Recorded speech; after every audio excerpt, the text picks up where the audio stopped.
Hi guys, I want to officially welcome everybody to our monthly virtual meetup. And today we'll be talking about Project Catalyst and how to become an advisor. We have Victor with us. Victor is from Catalyst School, which is a project that was sponsored under Project Catalyst, and he'll be explaining what Project Catalyst is and talking about the opportunities that lies in there for non-developers and people who are generally looking for opportunities in the blockchain space. So Victor will be having us um, go through like the whole process and how to understanding what Project Catalyst is, governance on Cardano, and if you don't really have an idea what blockchain is, he's just going to give like a little introduction to that, and then also talk about how to participate, how to become an advisor, and the incentive that awaits you should you choose that route to participate in a decentralized governance platform and a DAO, one of the biggest DAO in the world right now.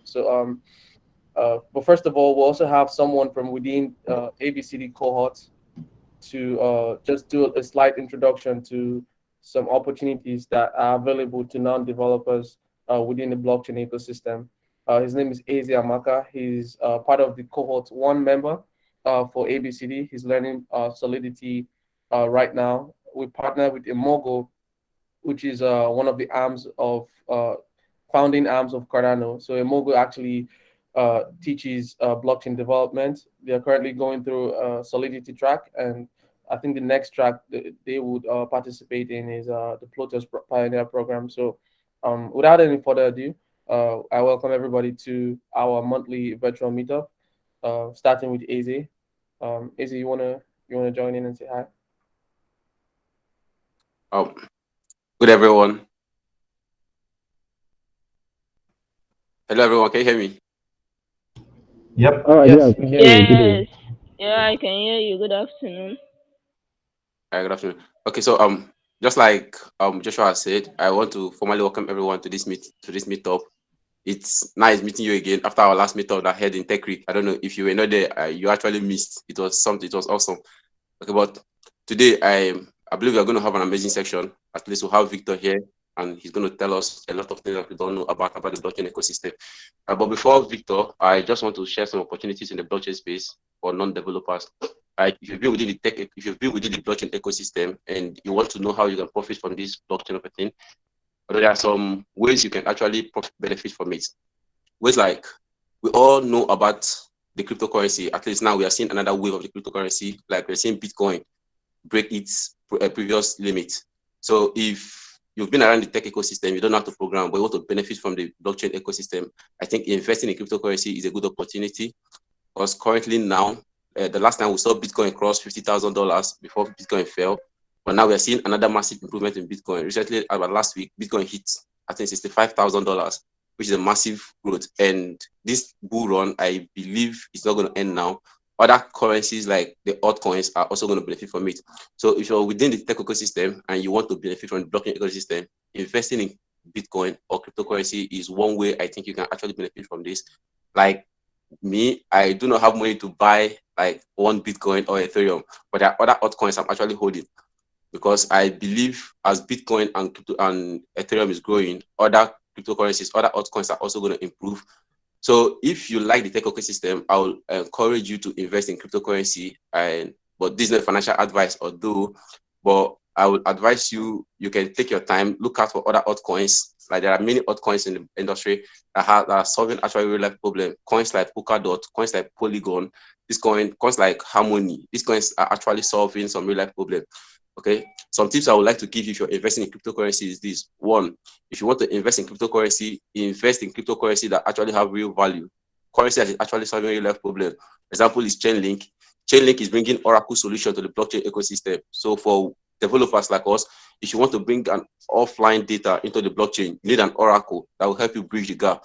So Chainlink is actually bringing a solution. And if you can be able to afford the Chainlink coin and hold it for a long period of time, you're actually going to benefit from it because it's actually solving a real life problem. Another good coin that is solving some real life problem are coins like Polygon. We know developing cryptocurrency, for those who are not programmers, you might not understand this, but developing smart contracts on Ethereum costs a lot of gas.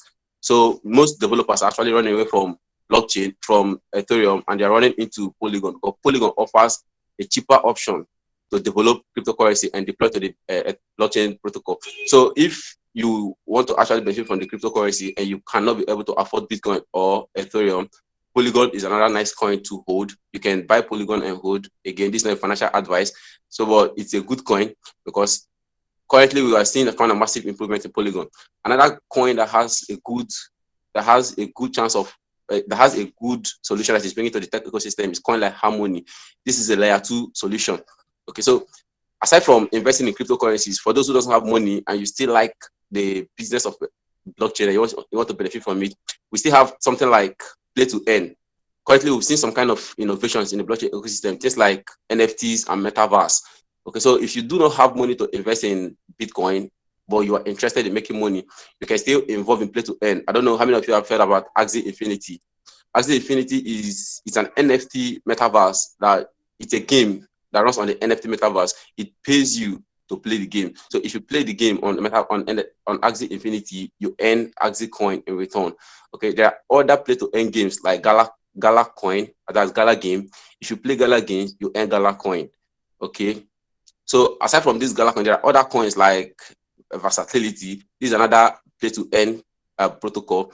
Okay, so if you do not have money to invest in Bitcoin, but you're interested in making money from cryptocurrency, you can also involve in the play to earn blockchain protocols. Another way you can also make money is things like yield farming. For those who have money but you're scared of investing in a particular coin, you can use platforms like Binance and invest your money, lend your money out to other platform. People can borrow your coin from you and they pay you in return. A good platform for this is something like Compound.finance. Compound.finance is a platform where you can lend your money to other traders. They can borrow your money from you and they give you an annual return. Okay. Another new one that just came out recently is Equizy, Equalizer.finance. This is a flash loan platform. If you have cryptocurrencies in stock and you're not using them, you can simply go to Equizy and loan the coin out to other people who are willing to borrow them from you, and they pay you in returns. Okay. So if for we that are Nigerians that cannot be able to complete the verification from all this platform like Compound.finance, Binance offers us a good opportunity. You can also borrow out your tokens to people. You can lend your tokens out to people on finance, or you can also lock your token. Like you can just like fixed deposit. You can lock your token for the next 15 days or 1 month on Binance, and you get a returns at the end of the month. Okay, so these are some ways you can actually make money if you are not a programmer. So I don't know if you have any questions. You can just drop your questions on the comment box so I can be able to answer them. But because Victor is already here, I think I will just stop the conversation so he can take over from here. If you have any questions, just drop your questions on the comment box and I will do it to reply all of them as much as I can. All right, thank you. Okay, awesome. Thank you so much, AZ, for that wonderful excerpt. I'm sure some people have actually seen some play to earn opportunities or apps or dApps around. And but if you haven't, you can actually reach out to AZ, or we can bring up that question and answer session so we can talk about that some more. But there's a lot of opportunities within the space. The problem is not a lot of people know legit platform or the right place to actually go and contribute and be part of this revolution and also take advantage of it, right? So for those of you who want to join a DAO and want to understand how you can contribute to day-to-day activities that facilitate growth and also make your impact or leave your mark within this decentralized movement we have. If you've heard of if you've heard of a DAO, a decentralized autonomous organization, is something you can participate, in the governance process, which is decentralized and open source to everybody around the world that's within the ecosystem. This is actually for you, and that's why we have Victor here. So I would like to introduce Victor, who is actually the main guest for today to talk about these opportunities and how we can start today. So yeah, Victor, the floor is yours. Okay, thanks, Josh. Hi, everyone. My name is Victor. I'm from Brazil. I live in Rio. And I'm here today to talk a little bit about Project Catalyst and how to engage, and especially how to be a community advisor in the project itself. I'm going to present some slides, and I'm also going to share them, share a link here in the chat. So if you want to take a look at them as well, go through all the slides during the presentation. It's all good, all right. So please let me know when you can see my screen.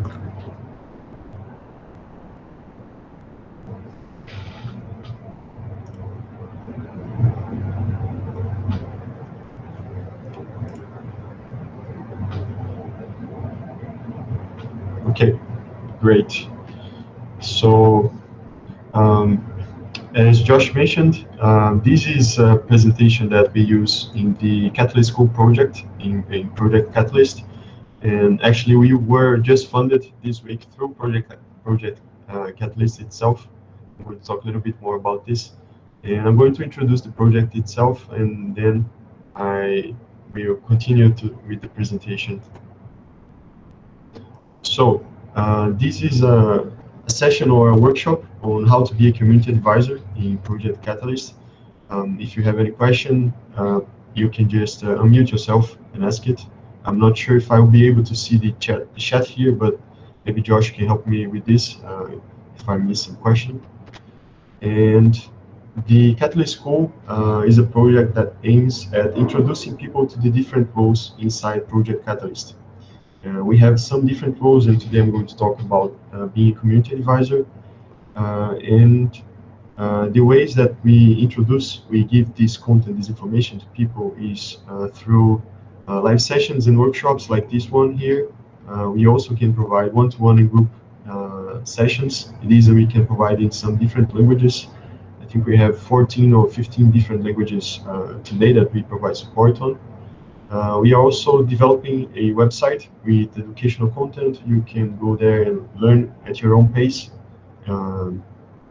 We also have some related workshops like creating mini proposals and open source projects, and also a workshop about editing and writing in English for people who are not native in English. And the main workshops that we have in the school today are Introduction to Catalyst, Proposal in Catalyst, how to be a community advisor, and how to be a veteran community advisor. So what I'm going to present here today is actually a mix between Introduction to Catalyst and also how to be a community advisor.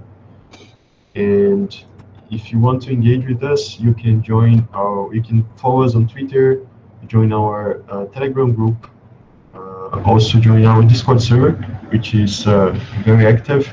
And also there are some more links here in this link 3, if you would like to take a look there. So first of all, what is Catalyst? We used to have this question in our workshops. You tell me what is Catalyst, actually, because it's not so easy to define what is Catalyst, because it means different things to different people. But the basics is that Catalyst is a decentralized funding to fund projects that aim at empowering the community that holds Cardano, and also not only that holds Cardano, but the whole ecosystem of blockchain can be supported by Project Catalyst. And it also works as a experiment of decentralized government or governance, because Catalyst aims to be the decision-making mechanism or project of the future of Cardano. All the decisions about the evolution of the blockchain itself, how the funds are going to be distributed, everything is going to be done through Catalyst in the future. And this year we had the first iteration of the Catalyst Circle, which is actually the first step into decentralized governance. We had 7 representatives of different groups inside the Cardano ecosystem. We had IOG, Cardano Foundation, the stake pool operators, the community advisors of Project Catalyst, the tool makers and maintainers, who are people that build things in Catalyst and in Cardano, and the voters as well, or the ADA holders, and proposers that were funded through Project Catalyst itself. So this was the first iteration. I was there representing the CAs. Currently, I think there are 600 or 700 CAs in Project Catalyst. And the idea is to identify the problems there and cooperate with other groups and other people on finding ways to solve these problems. And these were just the first steps into governance in Catalyst, but this is going to evolve and be much more complex in the future. And it's very nice to watch this happen right now. And the next Catalyst Circle is going to start on the 11th of November, so around 2 weeks from now. Actually, exactly 1 week from now, next Saturday, there are going to be the elections for the next Catalyst Circle. And 2 weeks from now, they start working, representing the different groups in Catalyst. But here today, I'm going to talk mainly about the process of funding ideas or funding projects through Project Catalyst itself. And what is interesting is that since we are funding, let me go first to this slide here. Since we are funding projects, we need money from somewhere. So where does the money come from to fund these ideas through Project Catalyst? So as you may know, the transactions that occur inside the blockchain, all of them have a small transaction fee related to the transaction. Currently, it's I think it's 0.17 approximately ADA per transaction, and a small percentage of this transaction fee, I think it's 20% of, it's actually not so small, 20% of this transaction fee goes directly to the Catalyst treasury, and this Catalyst treasury is responsible for funding these projects through Catalyst. And currently the size of the treasury is above $1 billion. Not 1 million, but above 1 billion. I think it's 1,200,000,000, something like this. So this is huge. It's a lot of money, and the community itself chooses how to spend the money.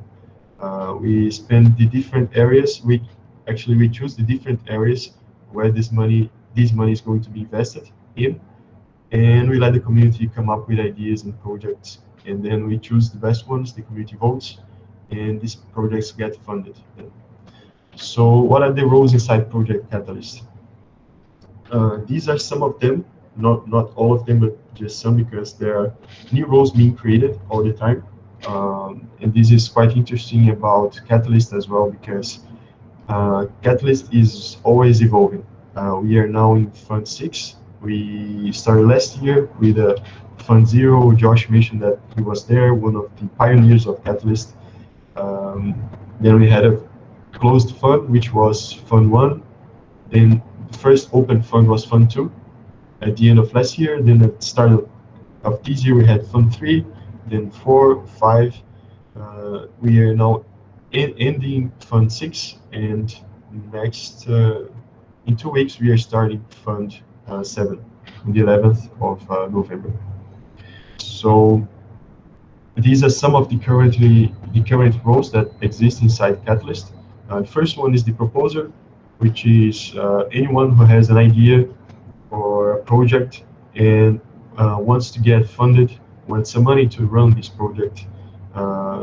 Anyone can submit their idea in Catalyst, in a platform, in a website called ID Scale. I'm going to show the website in a bit. And there's no requirements for being a proposer. Anyone can just sign up, submit their ideas there, and let the community provide feedback. And the CAs, the community advisors, are going to assess proposals, and the voters are going to decide who is going to be funded. So the CAs, as I just mentioned, are the community advisors, and they are responsible for assessing the proposals. They give a score between 1 to 5 stars to 3 different criteria. And the idea is that they help the voters to choose which projects and ideas are the best ones to be funded.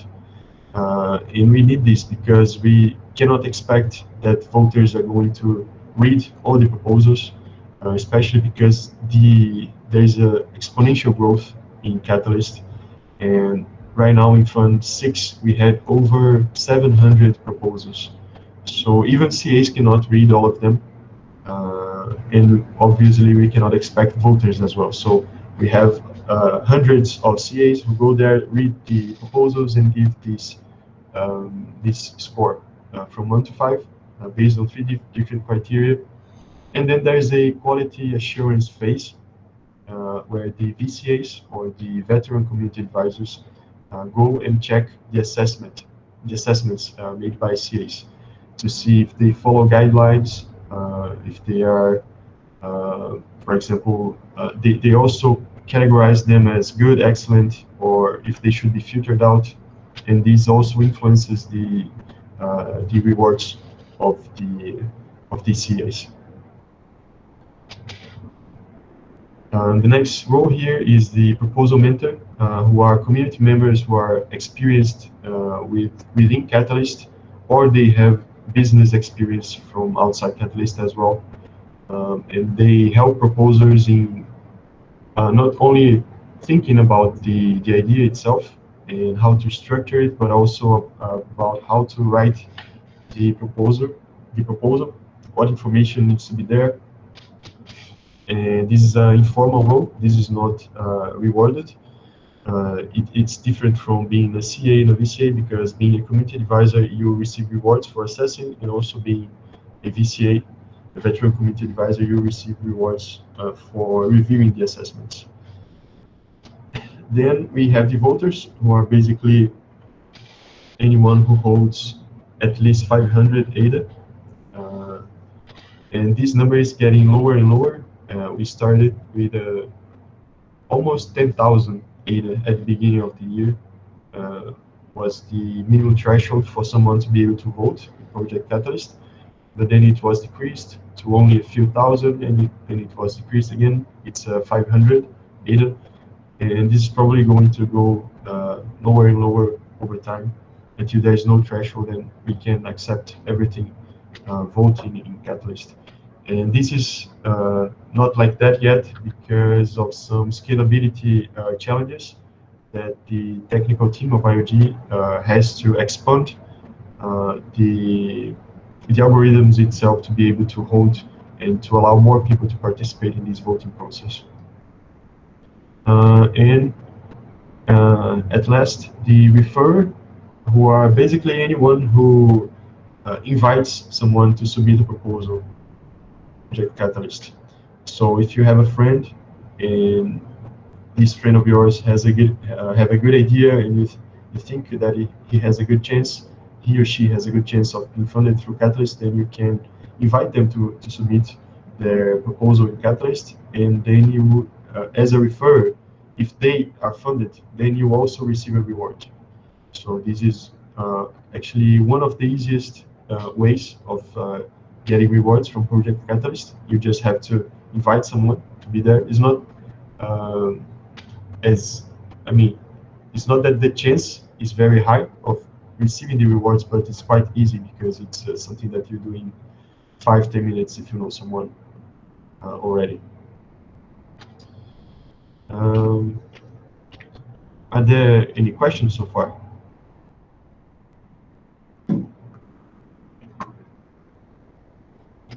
There are none in the chat, so I think we're clear on that for now. I'll keep you posted if I see any questions. Okay, thanks, Josh. So how is the money allocated within a fund in Catalyst? Every fund, we have a total budget to be distributed to fund the proposals, actually, and this is divided in different challenges. For example, we just had in Fund 6, $4 million of budget for Fund 6, and this 4 million was allocated into different challenges, and each challenge has a piece, a part of these $4 million. So here are some examples, like developer ecosystem, dApps and integrations, proposer outreach, and Catalyst value onboarding. So each of these challenges have their own goals and what kind of proposals should be submitted there, and what kind of metrics and KPIs the proposers should add into their proposals, so the community can really see their progress. And some of these challenges are defined by IOG, and some of them are voted by the community through the the project through Project Catalyst itself. There is a separate session where voters vote for the challenges that are going to be there in the following fund. So now in Fund 6, I think only 2 of these challenges um, were chosen by IUG, and up to 20 challenges, if I'm not wrong, were chosen by the community. And you can see them as sub-funds. Each one of them have their own budget, which is not necessarily the same. For example, here in developer ecosystem, the total budget is $1 million, and in dApps and integrations, the budget is $250,000. And talking about Catalyst itself, it has a 3 months cycle. So every 3 months, the cycle restarts, and these are the phases of Catalyst. The first one is insight sharing phase, and for Fund 7, this is going to restart, as I said, in approximately 2 weeks. And this is the phase when the community talks about the challenges. What are the goals of the challenges? What they expect? What problems they want to see being solved? And if they have any ideas already that they don't know how to implement, but they can submit their ideas there and see if someone picks up this idea and make a proposal out of this. And this phase lasts 1 week, and then we have the proposal submission phase, which is when the community submits their proposals in ID Scale, that platform that I'm going to talk a little bit more about in a few slides. And this also lasts 1 week, so the proposals have 1 week to submit their ideas there. Then there's 1 more week for the community to provide feedback, and the sorry, and the proposers, they can improve their proposals. They receive the feedback, they can edit the text, the body of the proposal itself. And then there's 1 more week, the finalizing week, which is when the comment session is closed. Now, this case, when the proposers are there only to, it's also called the silent week, because there are no comments, there are no answers in ID scale, but the proposers are working in their own proposals until the end of this week, and after that they cannot edit them anymore. So after the finalized week, we have the assessment week, when the CAs, the community advisors, are going to provide the scores for these for these proposals. As I mentioned, then these assessments are going to be reviewed by proposers, and also the VCAs, because the proposals, they can identify like low quality assessments, they can flag, but they cannot remove. This is made by the VCAs. The VCAs can check and decide to remove or not, and give a different tag to the assessments. They can be good or they can be excellent. And after all, we have the community voting phase, when the community, everyone who holds at least 500 ADA, can choose which proposals they want to see funded.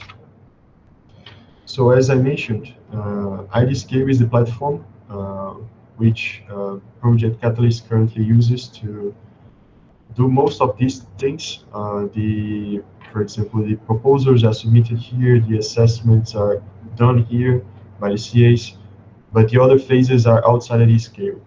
But I would say that all of you should already sign up here to ID Scale, because by doing this, you can also check everything that has happened since Fund 2. You can check the old challenges, the old proposals, what got funded, what didn't get funded.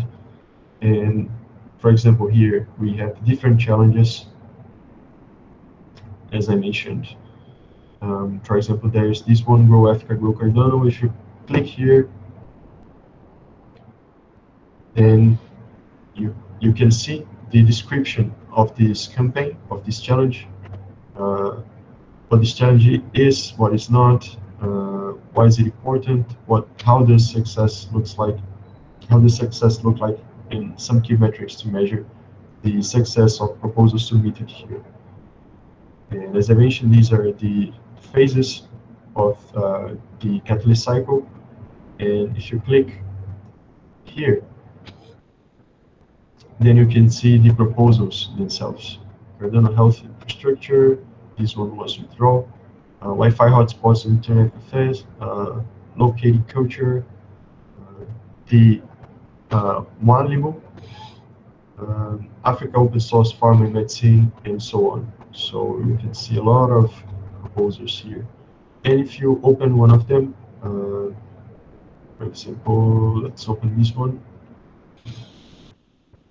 This is the proposal, an example of a proposal in Project Catalyst. So every proposal has a problem statement.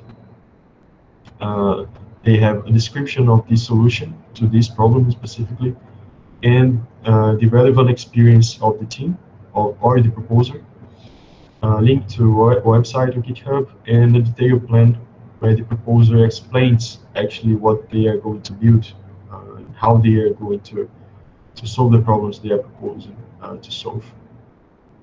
And at the end, you can see how much money they are asking. In this case, this project is asking for $60,000. This is the comment section that I mentioned. Proposer can answer, they can submit something here, or which is more common to happen, the community can ask questions to the proposer or make some comments here, and they can interact. It's like a feedback loop to make the proposals better. And there is also a section for the proposer to submit their some attachments here, for example, some images, some links to YouTube videos, and these kind of things.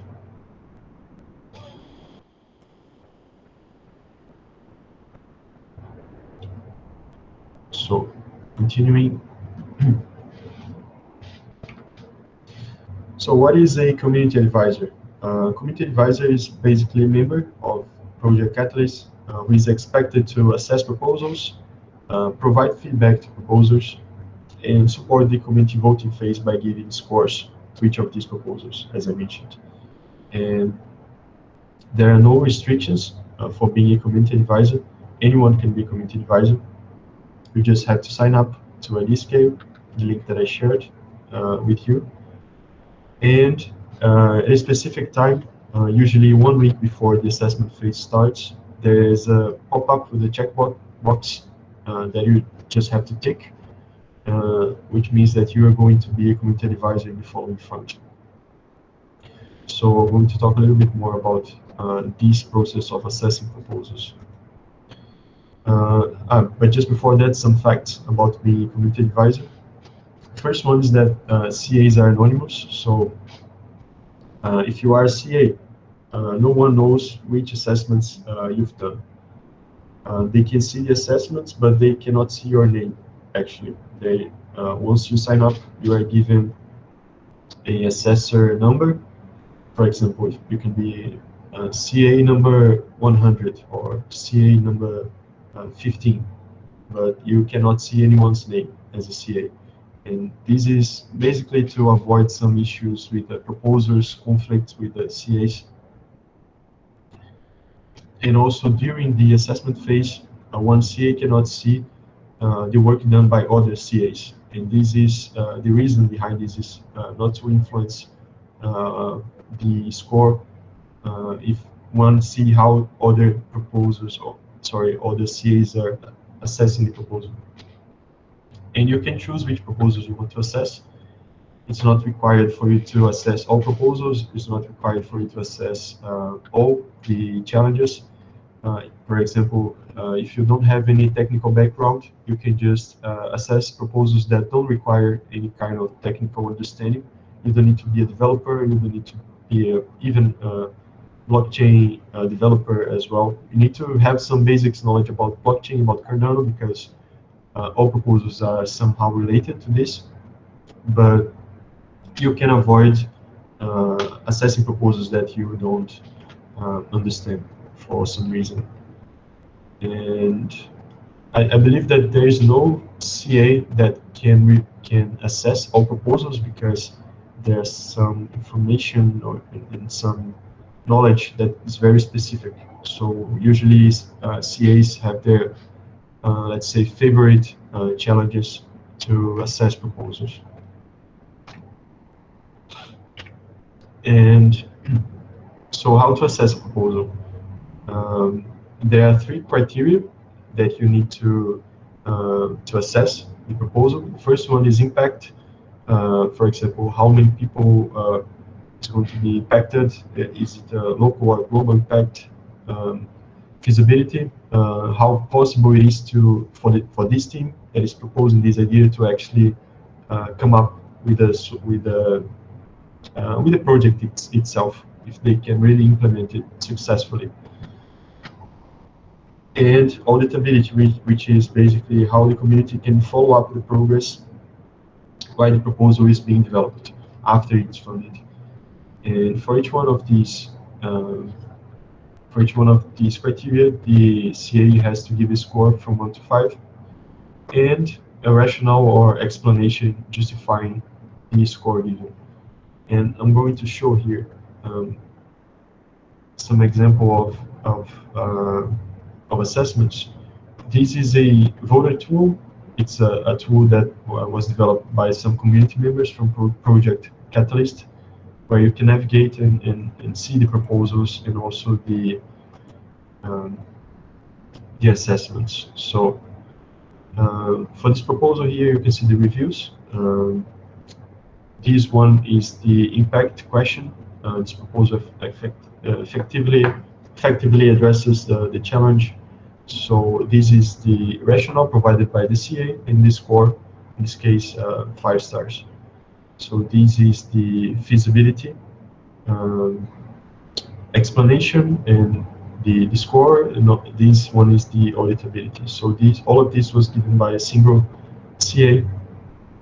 Then another CA gave this score here, then so on. And at the end, the overall score of this proposal was a little bit above 3 stars.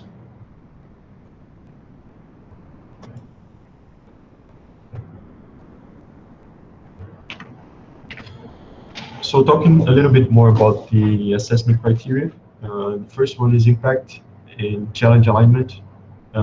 So the questions that the CAs should ask themselves when reading the proposal is, what's the added value to the Cardano ecosystem of this proposal? Is this proposal aligned with the challenge? Does it has relevant metrics, relevant goals? Is the impact local or global? And what's the ability to scale of this proposal? If it gets funded and it's successful, is it easy for it to be expanded and include more projects or more people? The second one is feasibility. So what's the likelihood of success of this proposal? And this is related to the team itself, the knowledge and the background of the team related to what is necessary, what's required for this proposal to be successful. And the CA also evaluates if the proposal has presented a plan in a time frame, for example, some milestones, some key dates, when they want to deliver parts of the project, and also check if the budget is explained and it makes sense in this proposal, if it is, for example, enough, or it seems that's not enough to build what the proposal is proposing. The last one is auditability, and this is how can the community audit the project after it's funded, because once a proposal is funded, the team doesn't receive the money all the money at once. They each month they receive parts of this budget, of the proposal budget, but they need to prove that they are evolving, they are developing and building things. So this information is what's necessary for a proposal to be auditable, and the auditability criteria actually is related exactly to these points. For example, KPIs, roadmaps, are there some delivery dates, and are there any risks that were taken into consideration or not? So DCA should ask itself all of these questions when assessing proposals.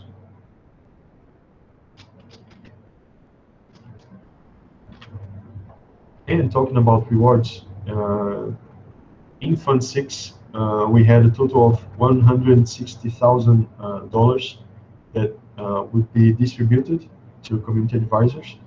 So this is based on their own assessments, and if their assessments are rated as excellent, good, or filtered out by the veteran community advisors during that quality assurance phase that I mentioned. And if you make an excellent assessment, your rewards are 3 times higher than the good ones. And if your assessment is filtered out, you don't receive any rewards. So in Fund 6, for example, each good assessment was rewarded by actually each CA that made a good assessment received approximately 17.78 or $18 per assessment, and if the assessment was rated as excellent, then the CA received $53.33. So this is quite a good amount of money to assess proposal, but that's also why we have quality assurance phase, because you need these assessments to be fair, they need to follow the guidelines, and they need to create a positive feedback loop for both the proposers and the voters. And this number is also, it represents 4% of the total budget of the fund. And the total budget is increasing each fund. The following one, if in Fund 7, is going to be 2 times the fund of Fund 6. So this number is going to be $320,000 in Fund 7. And I'm going to talk very briefly about the reward scheme for community advisors. As I said, the assessments, they are classified as excellent, good, or filtered out, and excellent assessments receives 3 times more rewards than just good ones. And the filtered out don't receive any rewards. And the budget of each proposal is enough to reward 2 excellent and 3 good assessments. If it's more than that, then a lottery system is used. And there are also some bonus rewards that are given to proposals, actually to CAs who review proposals that were approved by the community. And for a proposal to be approved, it means that it has to receive 15 more yes than no's, because the community can vote in favor, like upvote for the proposals, or they can vote against, like downvote for the proposals. So if the number of yes is 15 higher than number of no's, then the project is approved. Not necessarily funded, but it's approved. It is approved, and there are some rewards that are related to this. And if you are a veteran community advisor, the rewards are proportional to the number of reviews made. And I think I forgot to mention, but the veteran community advisors are just community advisors who have been successfully funded in the previous fund. For example, if you are a community advisor now in Fund 7, you make some assessments and some of them are approved, then you will receive the rewards. And in Fund 8, the following fund, you can already be a veteran community advisor. But the difference is that veteran community advisors are not anonymous. We can see how they work, how they classify the assessments. So it's a little bit different. But I'm not going to spend too much time here because it's a different topic. Once you've been a CA, then you can think about being a VCA in the future. So I'm going to go through some explanations what make an excellent and good reviews, or excellent or good assessments. I'm not going to spend too much time here because it's better if you have the link and you read through these explanations so you can like incorporate and really understand what makes an excellent and good reviews. And there are, I think, 5 or 6 different topics here. So, for example, the CA contemplation of their own ability to assess a proposal. The CA can explain if they have background regarding that area or that some aspects of the proposal that would be interesting to for the voter to really trust on his opinion about that proposal. The CA scoring against challenge criteria. If the CA was able to really explain why this is a good fit or it is not a good fit in this challenge, if this proposal is should be, for example, submitted in another challenge or not. The CA opinion about the proposal overall, and actually this is basically how good it explains how the different parts of the proposal connect to each other, and the accountability, how well the CA assessed the accountability if they checked all those metrics, as I mentioned, the roadmap, the KPIs, the milestones, and the last one are positive feedback loops. If the CA is providing information to the proposals of how they could be better in the following fund in the future. And so these are the 5 different areas or topics that the VCAs are going to evaluate VCAs to decide if their assessments are excellent or good. And there are some more details here in this guideline, Committee Advisor Assessment Guide. I'm also going to share the link here with you.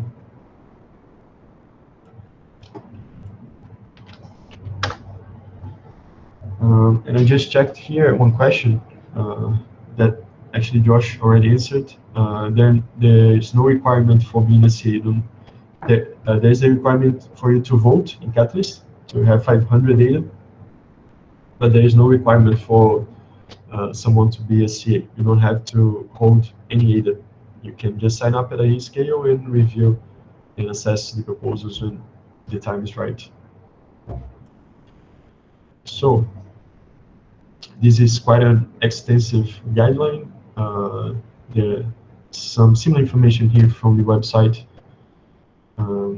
Sorry, from the slides actually, and some more explanation about the different criteria, the impact, feasibility, and auditability, and also some examples of assessments for each of these criteria, and some examples that actually some examples of assessments that are not good. For example, they are too short, they don't help the proposer to get better, they don't really provide any valuable information to voters or anyone else. And some guidelines here, what happens next after the assessment phase is completed. So moving back. If you want to maximize your rewards by being a CA, then you should focus on a few excellent assessments. You should try to assess that those proposals where you have more basis or more knowledge about its topic. And you should focus on proposals which have a few assessments, because you cannot see how other CAs assessed the proposals, what was the score that they gave to the proposals, but you can see how many CAs already reviewed. For example, if you see one proposal that was reviewed or assessed already 10 times, and you see another one that was assessed only 2 times, it's better for you to go on and assess the last one with only 2 assessments, because then you have more chances of receiving rewards for this assessment. And to receive the bonus, you should try to review proposals that are likely to be voted and proposals that are asking for large funds, because these rewards are proportional to the budget of these proposals as well. So there's some calculation here. I'm not going to go into much details because this is changing. Now in Fund 7, the numbers are going to be different. Just as a summary, each proposal is probably going to have around $300 to be distributed to CAs that assess the proposal. So these are the numbers for Fund 6. Because we're still in Fund 6, we are going to have the numbers for Fund 7 very soon, like in 1 or 2 weeks. And just a visual explanation about how these funds are distributed among CAs. So you can think of this green box here as the total budget of rewards for CAs in a single proposal. So it can fit, for example, 3 good assessments and 2 excellent, or it can fit 3 excellent or 9 good assessments. So all of these would be funded, actually would be rewarded. But if they are less than what is paid here, if all the rewards are not distributed, then these overall returns to is distributed actually among all other CAs, all other proposals actually. And if there are more excellent and good assessments than what fits the budget, so we have a over budget situation, then the lottery system is used. And this system is a little bit complicated, so I'm just going to show it briefly, but you don't need to understand it to get the rewards after all. But the idea is that the budget is divided in 36 parts, and some tickets are given to different CAs based on the quality of their assessments. Excellent CAs, excellent assessments receive 12 lottery tickets, and good receive 4 lottery tickets. And then the rewards are randomly distributed to these tickets here, and the CAs receive rewards proportionally to the number of tickets that were chosen that they have. So as I mentioned, you don't need to understand how this works exactly because it's a little bit complicated, but you should just focus on doing excellent assessments, which is what gives more rewards for CAs.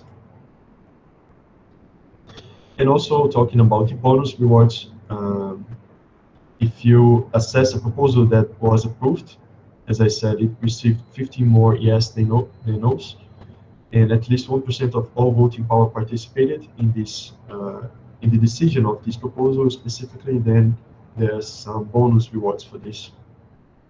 And the rewards are proportional to the budget of these approved proposals.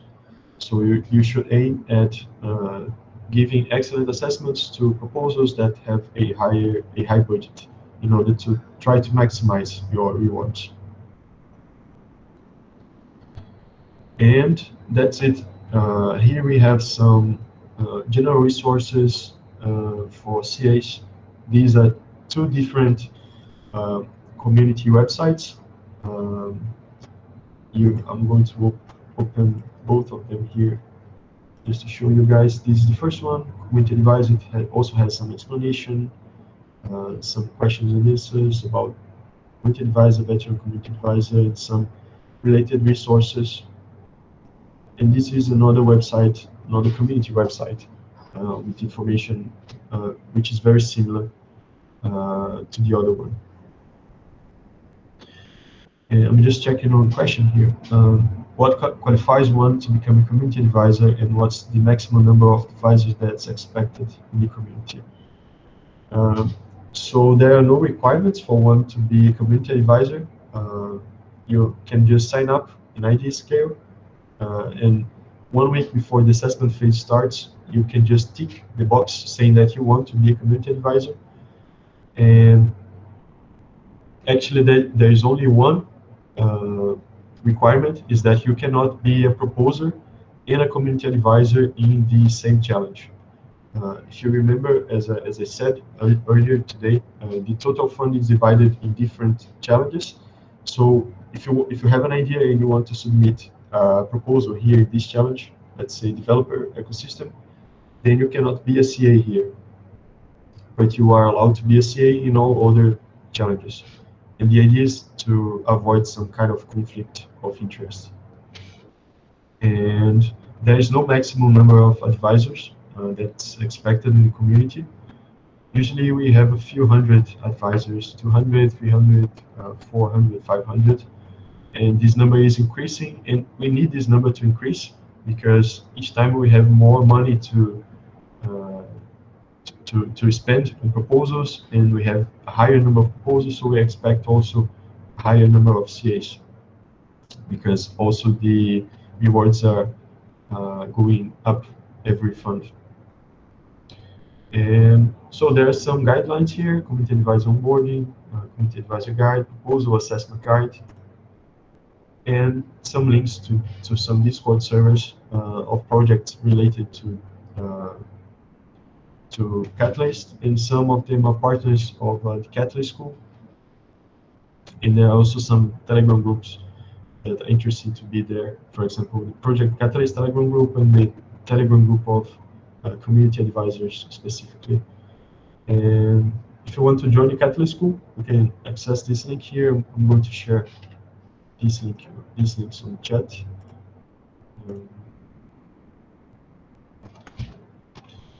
And there are some other partners projects as ABCD, as us here, as WADA, as the Swarm Sessions, Kimba Labs, and the Eastern Town Hall. And that's it. That's my final slide. I hope I give you some valuable and hopefully also interesting information. And I hope to see you around if you want to join the school. As I mentioned, we have all of these ways to provide information. There are some specific channels that you can ask specific things if you want to be a CA, if you want to propose, if you want to get the big picture and understand Catalyst as a whole. There are enough space for you to be there and communicate with other school members and the school team as well. And that's it. Thank you all. Thanks, Josh. Awesome. Thank you, Victor, for coming today to teach us and give us this wonderful guide through becoming a Project Catalyst advisor. We really appreciate it. I just want to open the floor for anybody. You can unmute and ask Victor any question before he leaves.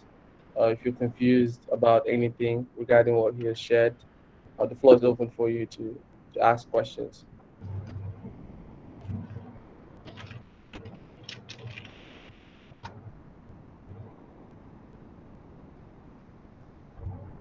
I mean, I can call names.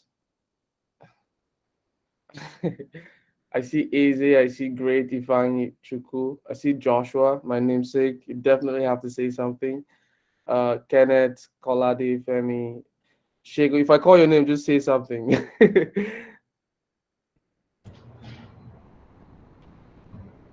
I'm particular about Joshua, by the way, because you're my namesake. Yeah. Joshua, Yeah. good afternoon. And good afternoon, Yeah. everyone. Yeah. So I actually wanted to ask question right from the onset, because I actually didn't catch the concept he was talking about, but I decided not to interrupt until after the entire stuff. If I can have a little brief of what was said, I think I'll be much happy. Okay. Victor, do you have like a quick 30 seconds to 1 minute pitch of what you just explained? Yep. So, okay, try to do it in 1 minute. What I just explained here today is how to be a community advisor in Project Catalyst. In Project Catalyst is a decentralized funding project or funding mechanism of the Cardano blockchain. and it happens with people submitting their ideas or projects there to get a chance of being funded. And inside this process, we have different phases. Insight sharing with in 3 weeks for people to submit, refine, and finalize their proposals. Then the CAs assess the proposals. The VCAs are going to review the assessments, and the community is going to vote and choose which proposals are going to be funded or not. So what I presented today is how to be a community advisor, which are the people who assess the proposals. They read the proposals, they give a score to them from 1 to 5 based on 3 different criteria, which are this one: impact, feasibility, and auditability. And they also need to explain why they give this score. So this helps both the proposer to improve for next round, and also the voters to decide which proposals are better, and what should be funded or not. And so these criteria are impact, feasibility, and auditability. The impact is what's actually the impact of this challenge, this proposal, and if it's aligned with the challenge or not. The feasibility is how likely it is going to be successful based on the development plan and the team background. In auditability, how easy the community can check the progress of the funded proposal. And if once you do an assessment, it is going to be classified by the VCAs as good or excellent, and the excellent assessments receive 3 times more rewards than the just good ones. And also, if the assessment is not good, it's just filtered out if the CA doesn't receive anything for this. And as I said, there are no requirements for being a CA. The only ones that you cannot propose and be a CA in the same challenge. You can be in the same fund but different challenges. And then I explained something about how the VCAs are going to review the assessments. So based on the CA contemplation of their own ability to assess proposal, the scoring against the challenge criteria, the opinion of the CA on the overall proposal, the accountability to the Cardano community, and if they are creating some positive feedback loops with the proposals. Then I'll talk a little bit about the rewards, which are a little bit more difficult to understand because the mechanism is not too simple, but the idea is that you should just focus on doing excellent assessments in proposals that you understand about the background. It's not a requirement, but if you are doing that, then you increase your chances of being funded, of being actually categorized as an excellent assessment, then your rewards are higher. And yeah, that's it. Then I just provided some links here to some interesting and relevant resources in other projects. Yep. All right. Okay. So thank you so much. For the ideas, you mentioned about ideas. People who can build on ideas. So, um, the ideas which people will build on, must it be on the Cardano blockchain or on any other blockchain? Yeah, they have to be somehow related to Cardano, but they can be also related to some different aspects of the ecosystem. For example, let me show you here the challenges uh, that were there in Fund 6 developer ecosystem, which is basically for people who want to develop tools for other people to use to build decentralized applications, for example. A challenge to submit ideas for decentralized applications themselves. A challenge to improve the distributed decision making, how to create systems or platforms or mechanisms to make the process better as overall, the process of Catalyst itself. Ideas on how to get to people get people to know about Catalyst and submit their proposals there.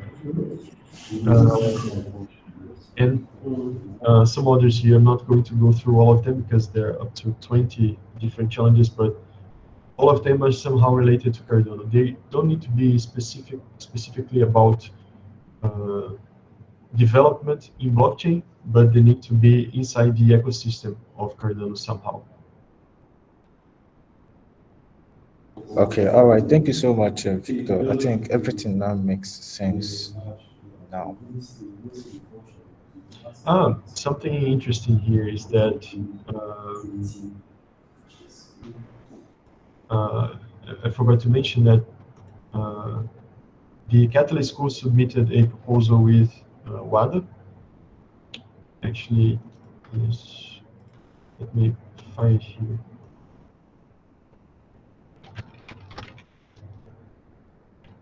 Sorry. Catalyst School focus in Africa. So we are going to provide these workshops that I presented here at the beginning. Locally in Africa, we are going to choose some people to present, not online, but in-person workshops.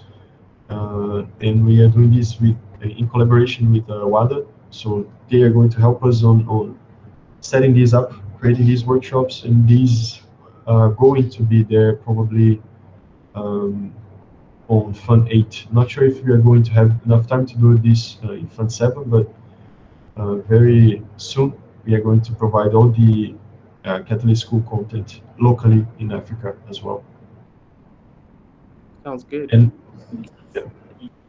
And you see, this is an example of a proposal that we submitted that is within the Catalyst and the Cardano ecosystem, but we don't code in blockchain. We are not building applications itself. We are sharing information and sharing knowledge with different people. So we got funded for this, and it's not directly related to blockchain development, but it is within the ecosystem.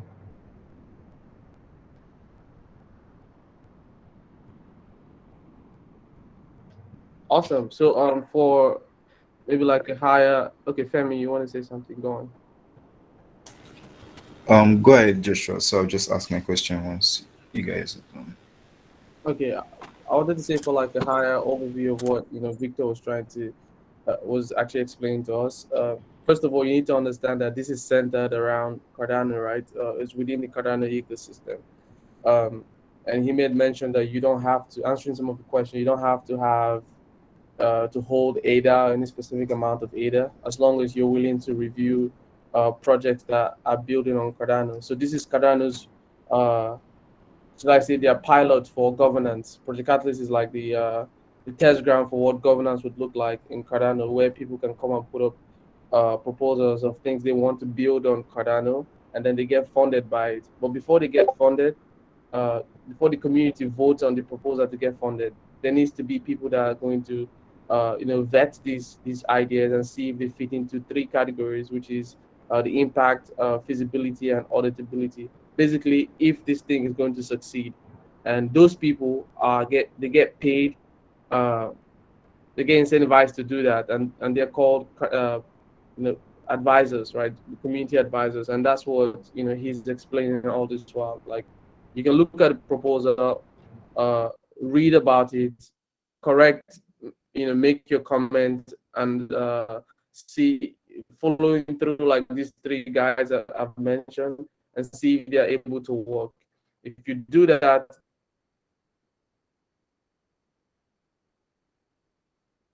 there's over, for the last challenge, there was over 700 proposals, and there's, I think, $17 per proposal. A good review is 53. It really depends how much you're willing to give into it.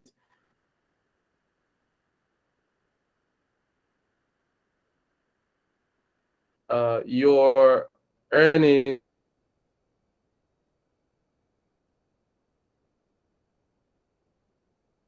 for contributing is dependent on you. the limit. Basically, you have to be a blockchain developer to participate. You're ready to put about your questions.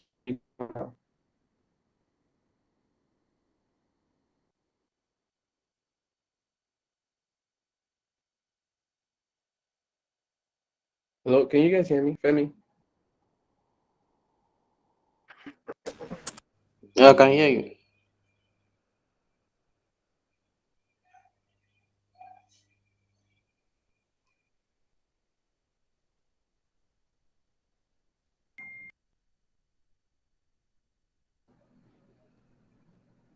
Femi, you can ask your question if you still have it. Oh, okay. Okay. So I have two questions. So the first question is, can, as a community advisor, can finding it difficult to phrase the question because I've actually been thinking of the best way to ask it. But can I take it as like maybe a career opportunity, maybe be a career advisor for like some months and then try to use it to get more opportunities as like a professional in the field that I am? That's the first question. Then the second question is that at what stage can I submit a project, a proposal for a project for funding or for vetting on idea scale?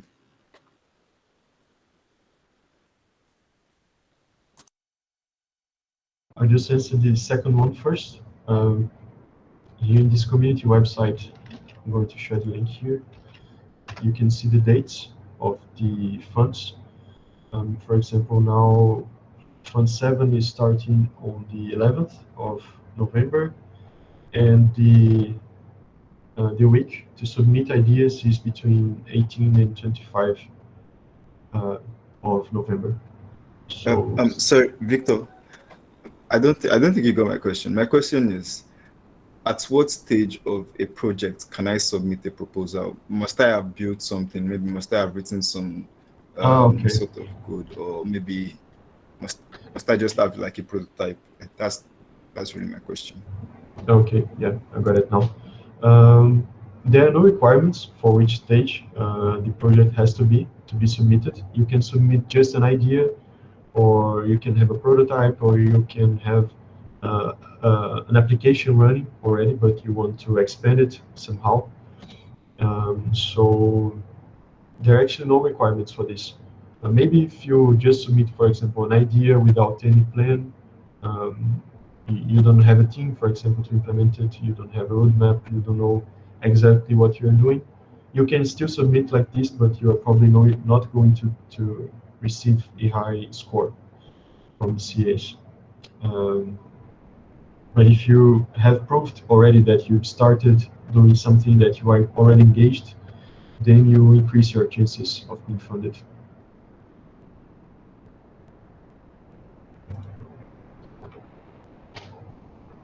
Did I answer your question though? Yes, you did. About the first one, you asked Femi, was your question answered? about how to engage with the. Can you repeat the first question, Femi, please?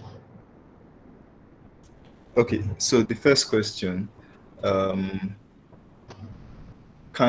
me put it this way. Can I use the role of a community advisor as like a stepping stone to get more opportunities in the blockchain ecosystem?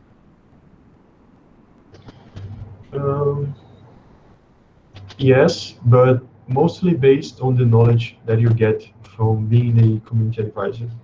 Um, for example, if you want to submit a proposal in the future, you can mention that you've been a community advisor in Project Catalyst. But actually, no one can prove this because, as I said, it's anonymous. You don't know who are the CAs. But the best thing of being a community advisor is that you are going to learn a lot about blockchain, about different aspects of Cardano, of Catalyst as well. So this happened to me, for example. Um, I started learning about blockchain, about Cardano through Project Catalyst. I started in January this year, like 11 months ago now, and I didn't know much about it. And by being community advisor, I learned a lot, and I've I've, I've got some proposals funded now in Fund 6 because I I've identified and I realized that there were some opportunities, some gaps in the ecosystem. For example, the need to have a project to introduce people to Catalyst subject as Catalyst School, for example. So it's more about what you learn, what experiences do you have, and also the people that you get to know by being community advisor, because you are going to talk to other community advisors, talk to the proposers, going to meet new people and create some connections, some network that might help you find other activities for you to do within Catalyst or within Cardano as well. Great. That answers my question. Answers my question. Thank you very much.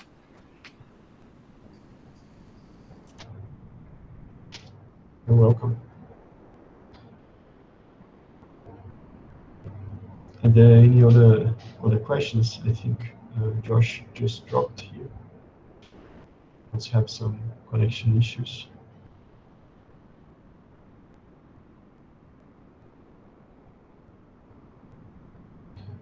Hey Josh, you back?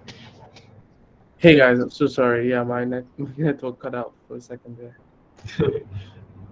No worries, no worries. So did So I was Femi get just asking if anyone.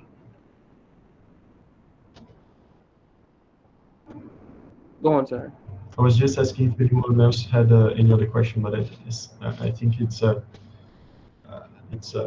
done now. Right, okay. Um yeah, I guess that's it. Thank you so much for coming. If you have any other question, please feel free to send them on the Discord platform. Victor also dropped some links that'll lead you to the Catholic School and other Discord channels where you can get your questions answered and join the community there. There's also a Telegram for Project Catalyst. You can join the group, follow the links, and if you have any questions, Victor is always in. He's also in our Discord channel. He can answer you and get you ready to start your Catalyst advice, your community advisor journey, and earn from contributing to the governance process. I feel like it's one of the biggest opportunities out there for people who are looking to start a career in blockchain and also earn without being a developer. You just need to read and write, basically. So, yeah, Victor will help you make that process seamless, and that's why the school is there. Uh, I'm hoping a lot of you take advantage of the opportunity. For some of us who are devs, you can also do this on the side as you write, learn to write code on the blockchain. So yeah, that's it from me. That's it from Victor. Okay, we have someone. Joshua, you can go ahead, man. Okay, Victor, I wanted to ask another question. So I've been going through a lot of things on Web3. So most of the content I'm seeing revolves around websites. So I haven't seen anything revolving around mobile apps. So the reason why I'm asking this question, I'm a mobile app developer. So I want to see, is there any way I can leverage on Cardano blockchain using my skill set of mobile app development? Yes, I think most of the projects are actually made for uh, the browser and the personal computers, website, desktops. But there are some as well that are focused on mobile. There are no restrictions about this. If you have an idea about a mobile app or mobile app, uh, you can submit it. There are no constraints in this regard. Okay, because I'm so much interested in doing things, stuff revolving around mobile apps. So if there could be any resources which you think would be better for me, or something I can go through in order to broaden my scope, I think I'll much appreciate. if I can get access to those resources. Sure. If you can send me a message in Discord, because I don't have these resources here right now with me. I need to ask some people, but I'm sure I can send you some links and some information in this regard.